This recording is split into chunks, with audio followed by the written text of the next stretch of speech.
안녕하세요. 라이트하우스입니다. 우리나라는 OECD 국가 중에서 가장 빠르게 고령화 사회로 진입하고 있는 나라인데요. 통계청에 따르면 작년 기준 737만 명인 65세 이상의 고령 인구는 2025년이면 1051만 명으로 증가할 예정이라 조만간 5명 중 1명이 고령 인구가 되는 초고령 사회로 진입한다고 합니다. 하지만 우리나라는 OECD 중 노인 빈곤율도 1위를 기록하는 등 많은 사람들이 노후 준비가 잘 안 되어 있는 것이 현실이죠. 우리나라의 특성상 국민 보유 자산 중 70%가 부동산에만 집중되어 있으며 노후에는 경제 활동이 줄어들게 되니 현금을 마련하는 것이 어렵기 때문에 정부에서 이번에 이런 부분을 해결함과 동시에 주택연금까지 활성화하기 위한 방안으로 주택연금을 받을 수 있는 대상을 넓히고 문턱을 낮추기로 하는데요. 그래서 오늘은 이에 대해 아직 잘 모르고 있는 분들을 위해서 주택연금 개정 내용과 함께 주의사항까지 자세히 알아보시겠습니다.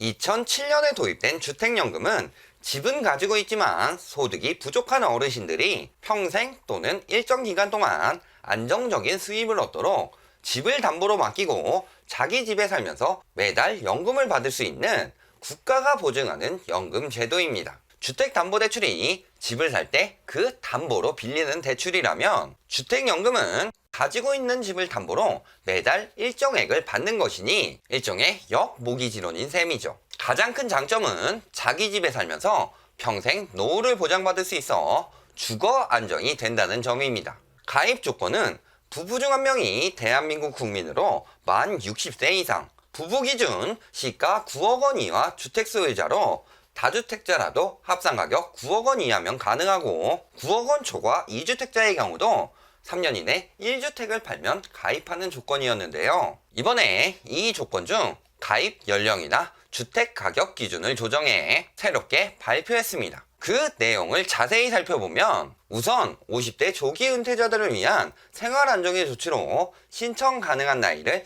60세에서 55세까지 낮추고 가격 기준도 시가 9억 원이 아닌 공시지가 9억 원으로 변경할 예정이죠. 통상 공시가격은 시세의 70% 안팎에 형성되어 있는 점을 고려하면 대략 시가로 13억 원까지 가입이 가능해질 것이라고 생각하시면 되겠네요. 다만 9억 원이 넘는 주택일 경우 지급액은 시가 9억 원을 기준으로 제한하기에 그 이상은 받지 못한다는 점. 또 병원이나 요양시설, 자녀들의 집에서 거주하게 되면서 주택이 공실이 되는 경우에는 임대를 할 수 있도록 허용해 추가 수익을 보장받을 수 있게 기회를 확대할 예정인데요. 지금은 보증금이 없는 월세만 가능하기에 가입 시 보증금을 돌려주셔야 하지만 이제는 이런 위험성을 피해 전세나 월세를 놓을 수 있다는 거죠. 연금을 받을 수 있는 금액 보장성도 강화해 시가 1억 5천만 원 이하의 주택을 가진 기초연금 수급 대상의 취약 고령층에게는 주택연금 지급 확대율을 기존의 13%에서 최대 20%까지 더 늘릴 계획이죠. 마지막으로 기존에는 가입자 사망 시 배우자가 연금을 받기 위해서는 자녀들의 동의가 있어야만 했던 단점을 보완해 동의 없이도 자동 승계할 수 있도록 하는 방안까지 추진할 예정입니다. 가입 연령의 조정은 내년 1분기에 시행될 것으로 예상되나 가입주택 가격 조건 완화의 경우는 공사법 개정 사항이기 때문에 국회 논의에 따라 다소 시일이 걸릴 것으로 보여지네요. 이렇게 가입 조건을 확인하신 후 해당되면 한국주택금융공사를 방문해 보증 상담을 받고 신청하시면 되는데요. 자격 요건과 담보주택, 가격 평가 등에 대한 심사 진행 뒤 금융기관에서 보증서를 발급해주면 금융기관을 방문해 대출거래 약정을 체결하면 실행이 되죠. 이때 종신형, 확정기간형, 대출 상환형, 우대형으로 나뉘어 월 지급금 지급 방식과 유형을 선택해 받게 되는데요. 주택연금 수령액은 가입한 시점에 주택가격에 비례하며 통상 한국감정원 또는 KB 시세를 기준으로 하지만 주택 소유자가 직접 감정평가를 신청할 수도 있는데요. 월 지급액은 가입할 당시의 시세를 기준으로 설정하며 집값이 오르더라도 더 받을 수는 없지만 반대로 더 떨어지게 될 경우에 덜 받지도 않기 때문에 보통은 하락세가 시작할 때쯤 신청하시는 게 좋죠. 한 가지 팁이라면 확정 기간 방식으로 신청한 뒤 선택한 기간 동안 연금은 다 받더라도 평생 거주는 보장이 된다는 점인데요. 연금 지급 예시표를 보시면 70세에 3억 원의 일반 주택을 종신 지급 방식 정액형 기준으로 신청할 경우 매월 89만 5천 원을 받을 수 있고, 확정기간 혼합 방식으로 10년 지급을 선택한다면 매월 약 150만 원 정도를 받게 됩니다. 종신 방식 정액형보다 매월 약 67만 원을 더 수령받을 수 있는데요. 다만 그 이후의 연금은 보장되지 않기 때문에 당장 조금 더 많이 받을 수 있더라도 확정 기간은 그다지 추천드리고 싶지 않네요. 앞에서 주택연금은 일종의 역모기지론이라 말씀드렸듯 장점도 있지만 몇 가지 문제점도 있는데요. 우선 장점으로는 국가가 직접 보증을 하기 때문에 평생 동안 거주 보장은 물론 배우자가 사망하더라도 연금액이 줄지 않고 계속 지급받을 수 있다는 점입니다. 주택연금은 사망 후 주택 매각대금으로 상환하는 방식으로 진행하는데 손실이 나더라도 청구하지는 않으며 남는 금액은 상속인에게 돌려주기도 하고요. 게다가 많은 분들이 잘 모르고 계시는 팁이 한 가지가 있는데요. 집값이 오를 경우 월 지급 금액이 변동되지는 않지만 부부가 모두 사망한 뒤 주택을 처분해 정산할 때는 반영이 된다는 점이죠.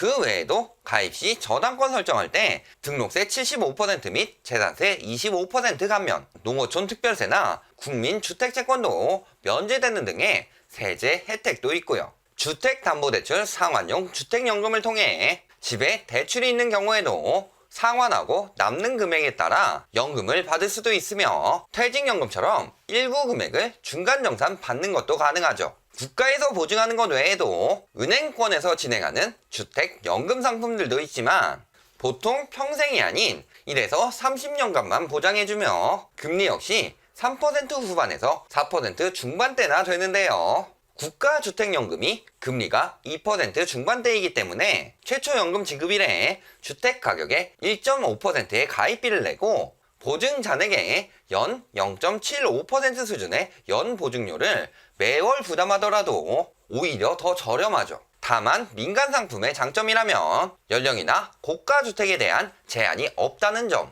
하지만 은퇴 후에 보통 생활을 위해 연금을 받고 국가 상품도 연령을 55세까지 완화해서 조기 퇴직까지도 보장할 계획인 만큼 국가의 주택연금을 이용하는 것이 훨씬 낫습니다. 자, 그럼 이제 주의사항을 보시겠습니다. 우선 대상주택이 정비사업을 진행할 예정이면 관리처분계획 인가 전까지만 가입이 되며 이주비 대출을 받지 못할 수도 있기 때문에 미리 상담받아야만 하죠. 두 번째는 주택연금 해지 시 페널티가 있다는 점입니다. 과거에도 서울 집값이 상승하게 되면서 기존 가입자들이 중도 해지하는 사례가 서울을 중심으로 급증했었는데요. 집값이 상승하자 탈퇴 후 다시 가입하는 편이 낫다고 판단한 것으로 보이는데 중도 해지할 경우 중도 상환 수수료는 없고 이자는 낮은 편이나 초기 보증료는 환급되지 않으며 가장 중요한 건 해지일로부터 3년 동안 동일주택으로 재가입이 안 된다는 것이죠.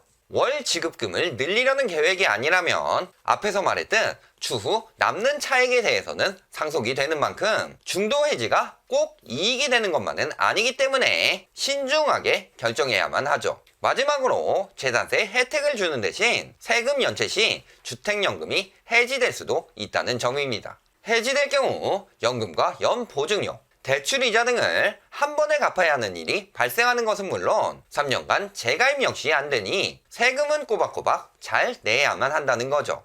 결론을 말씀드리겠습니다. 지난 노후 부동산 영상에서 말했듯 노후 대비로 가장 중요한 것은 안정적인 주거와 생활비, 이 두 가지가 핵심인데요. 많은 분들이 은퇴 후 남은 것이라고는 주택 한 채와 소액의 국민연금뿐.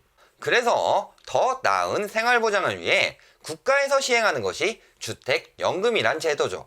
특히 지금과 같이 집값 거품이 극에 달한 상황에서 국가에서 부동산을 꼭 잡겠다고 단언한 점을 봤을 때 지금이 가입할 수 있는 적기라고 보이는데요. 이 와중에도 노후 대비로 주택연금을 하느니 토지나 주택, 수익형 부동산을 사라고 추천하는 인간들이 있습니다. 더 많은 수익을 얻을 수도 있으나 반대로 리스크도 굉장히 크기 때문에 한 번 망하면 회생할 가능성도 거의 없는 노후 대비해서는 가장 피해야 할 상품이죠. 단지 이들은 그걸 팔아서 차액이나 수수료 등의 이득을 보기 위해 추천하는 경우가 대부분이며 지들 이익에만 관심이 있을 뿐 당신의 안정적인 노후자금 보전은 뒷전으로 생각하는 족속들이니까요. 자식들에게 집 한 채는 물려줘야 하는 것 아니냐며 연금보다 투기 및 투자를 선택하시는 분들도 있지만 더 중요한 건 자식들에게 부담이 되지 않는 것입니다. 오히려 올 때마다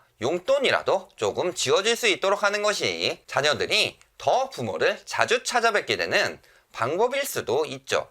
그러기 위해 국민연금과 더불어 안정적인 생활비를 보장해주는 주택연금은 어떨까요? 부모 부양에 자녀 부양까지 떠안고 살아오신 많은 노후 세대들이 이제 은퇴한 후에는 평화로운 노후를 누렸으면 하며 주택연금은 그에 대한 최고의 해결책이라고 생각합니다. 오늘 영상이 도움이 되셨다면 좋아요, 구독, 알림 부탁드립니다.